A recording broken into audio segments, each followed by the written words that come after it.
Okay, so furthering on from the Major League Baseball decision to come back to the UK until 2026 from this year, they're also going to Paris in 2025, which explains the gap in London. And what Major League Baseball has basically stated is that from 2025 onwards, they plan to alternate between London and Paris on a rotating basis.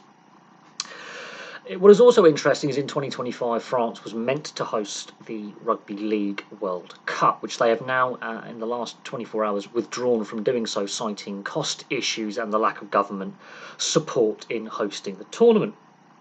The French government has withdrawn their support from the Rugby League World Cup, citing that the fact it may not be profitable and costs are higher than initially anticipated when they were granted the tournament following the United States pulling out.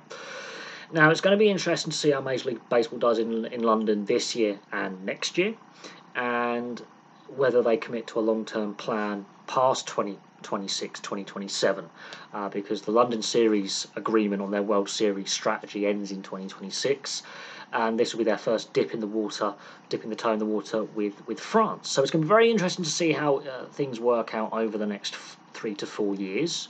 But Major League Baseball has now got this global series strategy where they take regular season games outside of the US and Canada. So doubling down basically on their London experience in 2019.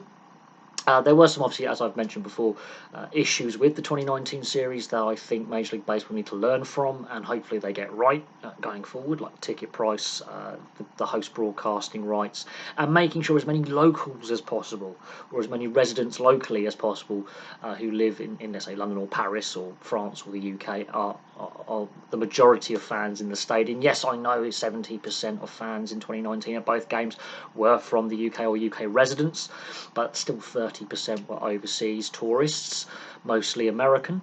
So, and again, Americans love going to Paris. There's a big American community in France as well as in the UK.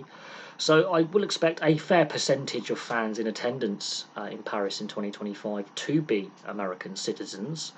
So we'll see how it plays out. Again, ticket price is going to be crucial. Security is another issue. We've seen issues with the Stade de France, most noticeably last year at the Champions League final. There were some security issues.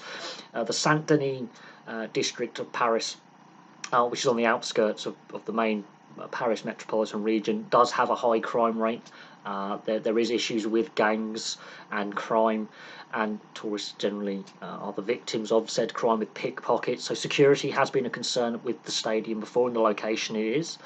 But it is France's biggest stadium. It, again, much like the London Stadium, is a multi-purpose stadium. It does have a running track, it does have retractable seating, and it has been reconfigured for athletics, rugby union, association football, rugby league in the past. It can be, as I say, a multi-purpose stadium. It will be the first time it is hosting baseball. So we'll see what Major League Baseball's plans are, again, with the London series and games in Paris, what teams they do schedule and slate in to go over the next couple of years, following on from this summer. And again, ticket price, host broadcasters, overseas broadcasters, and general fan experience and cost. But there we go. Major League Baseball plans to go to Paris in 2025. Thank you very much for watching. Please place your thoughts in the comment section below, and I'll have some more content for you very, very soon.